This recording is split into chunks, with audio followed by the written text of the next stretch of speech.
Hello guys and welcome to global politics. आज हम बात करने वाले हैं यूएस के द्वारा बनाए गए और यूज़ करे जाने वाले ट्रांसपोर्ट मिलिट्री हेलीकॉप्टर चिनूक के बारे में। रिपोर्ट्स के अनुसार बताया जा रहा है कि इसके अंदर आग लग चुकी है और काफ़ी सारे मेलफंक्शंस है, जिसके चलते यूएस की एयरफोर्स ने अपने 400 चिनूक हेलीकॉप्टर्स को ग्राउंडेड कर दिया है। तो चलिए जानते हैं इसके बारे में। So let's dive in.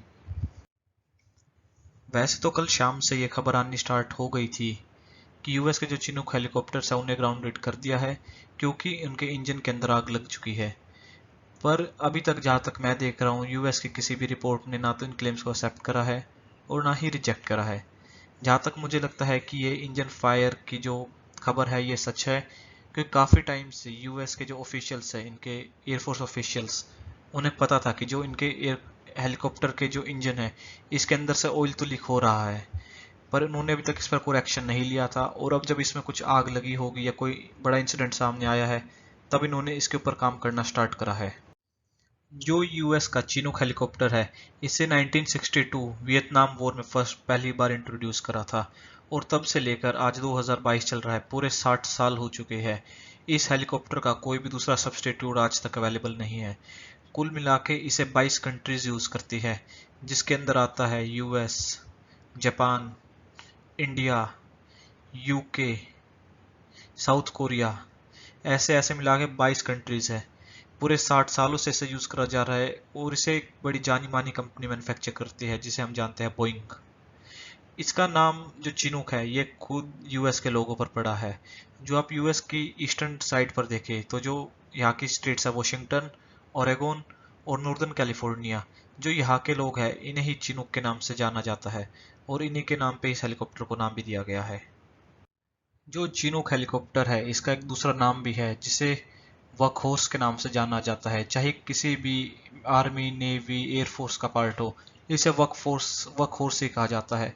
आप देख सकते हैं चाहे कितनी भी ठंड हो, चाहे डेजर्ट एरिया हो, चाहे कहीं भी हो, ये हर जगह यूज करा जाता है। आप देख सकते हैं ये आर्म्स एंड एम्यूनेशन लेके जा रहा है, यहाँ पर ये मिलिट्री व्हीकल्स लेके जा रहा है और यहाँ पर ये एक हाविट्जर लेकर जा रहा है। इसका मल्टीपर्पज यूज है, तभी इसे वर्कहॉर्स भी कहा जाता है। और इसीलिए जैसे ही इसमें आग लगी है कंट्रीज एक्टिवेट हो चुकी है, क्योंकि इंडिया के अलावा 21 और कंट्रीज इसे यूज करती है और ईरान और वियतनाम वॉर में तो इसे खास तौर पर पूरा दबा के यूज करा गया था। अगर हम इसके मिशंस के बारे में देखें तो वियतनाम वॉर में इसका भारी यूज हुआ था, ईरान वॉर में यूज करा गया था, लीबिया में जो वॉर हुआ था यूएस ने जो लड़ा था उसमें यूज करा था, फोकलैंड आइलैंड में यूके ने इसका यूज करा था। फोकलैंड आइलैंड अर्जेंटीना के पास आपको मिलेंगे, साउथ अटलांटिक ओशन में। अफगानिस्तान में भी सालों से यूएस इसका यूज कर रहा था। कोई भी आर्म्स एंड एम्यूनेशन चाहिए या कुछ भी मिलिट्री सामान चाहिए उसको ट्रांसपोर्ट करने के लिए इराक वॉर में इसका यूज करा गया। और हर देश में जो इसका डिजास्टर रिलीफ और मेडिकेशन के लिए यूज करा ही जाता है, चाहे फ्लड्स हो या अर्थक्वेक हो, लेकिन इसका यूज कभी नहीं रुकता। और कभी भी हमें कोई भी हैवी मशीनरी कहीं भी ट्रांसपोर्ट करनी है तो चिनूक हेलीकॉप्टर के द्वारा ही ट्रांसपोर्ट करी जाती है। इसीलिए जैसे ही ये खबर आई कि यूएस ने अपने 400 चिनूक हेलीकॉप्टर्स को ग्राउंड कर दिया है, इंडियन की गवर्नमेंट एंड एयरफोर्स तभी एक्टिवेट हो गई और इन्होंने तभी यूएस से डिटेल्स मांगी कि ऐसा क्यों हुआ है और क्या रीजन है। जिसके चलते यूएस ने इंडिया को अपडेट भी प्रोवाइड करी और बताया गया कि इसमें कोई भी समस्या नहीं है और ये इंडियन एयरफोर्स के जो चिनूक हेलीकॉप्टर्स है उस पर कोई इम्पैक्ट नहीं डालेगा। अब आप सोच रहे हैं कि इंडिया ने चिनूक हेलीकॉप्टर्स कब लिए। तो इंडिया ने चिनूक हेलीकॉप्टर्स की डील साइन करी थी 2015 में $3.1 बिलियन के लिए, जिसके अंदर इंडिया को 15 चिनूक हेलीकॉप्टर्स मिलने थे और 22 अपाचे हेलीकॉप्टर्स।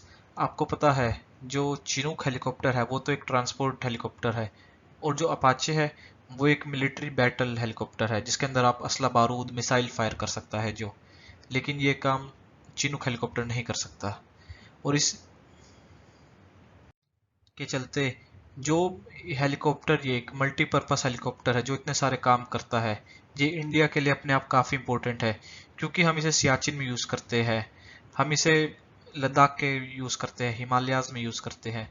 तभी जब अभी बॉर्डर स्टैंड ऑफ हमारा चल रहा है तब हमने जो भी अपना एलएसी के पास अपने टैंक्स पहुंचाए या कुछ भी अदर कमोडिटीज पहुंचाई वो हमने चिनूक हेलीकॉप्टर्स के द्वारा ही पहुंचाई थी।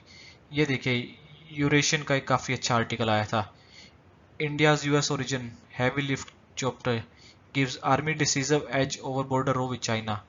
अब जब चाइना और यूएस के बीच में इतना विवाद है तो चाइना के पास ऐसा कोई ट्रांसपोर्ट एयरक्राफ्ट नहीं है और इस लेवल का दूसरा कोई और एयरक्राफ्ट भी नहीं है पूरी दुनिया में। इसके ऊपर यूएस की एक तरह से पूरी ही मोनोपोली है। तभी इसे इंडियन एयरफोर्स की बैकबोन भी कहा जाता है क्योंकि इतना सारा लॉजिस्टिकल सपोर्ट प्रोवाइड करता है। और ये इसी साल का एक आर्टिकल आया था जब चिनूक हेलीकॉप्टर ने एक नया रिकॉर्ड बनाया था। इसने एक बार में 1910 किलोमीटर की रेंज तय करी थी, सीधा चंडीगढ़ से लेके जोरहाट गांव तक। जोरहाट असम में स्थित है जो कि इंडिया के पूरे एक ईस्टर्न एज पे ही है, और वही चंडीगढ़ है जो एक नॉर्दर्न एज पर है इंडिया के। यहाँ से लेके यहाँ तक एक डिस्टेंस 7.5 घंटे में कवर करना कोई आसान बात नहीं है किसी भी एयरक्राफ्ट या हेलीकॉप्टर के लिए। इसीलिए इंडिया इस पर इतना निर्भर करता है। और जो इंडिया ने इस हेलीकॉप्टर में आग लगने को या इंसिडेंट को लेकर इतनी चिंता जताई है, इसका कारण एक और भी है कि इंडिया अभी यूएस के साथ बातें कर रहा है और चिनूक हेलीकॉप्टर्स को लेने की। और ये देखने वाली बात होगी कि इंडिया इसके ऊपर क्या स्टेप लेता है क्या नहीं। और जहाँ तक मुझे लगता है इंडिया ये डील के साथ आगे ही जाएगा क्योंकि इंडिया के पास कोई और ऑप्शन भी नहीं है और हमारी खुद की अभी डिफेंस इंडस्ट्री इतनी सक्षम नहीं है अपने आप में कि वो एक इस तरह का हेलीकॉप्टर मैन्युफैक्चर कर सके। और हमें ऐसे हर एक मिलिट्री इक्विपमेंट की आवश्यकता है जो कि हमें एक एज प्रोवाइड करे पाकिस्तान के ऊपर और चाइना के ऊपर, क्योंकि हम हमेशा टू फ्रंट थ्रेट को देखते हैं। एक ईस्टर्न साइड से हम देखते हैं चाइना को और वेस्टर्न साइड से हम देखते हैं पाकिस्तान को।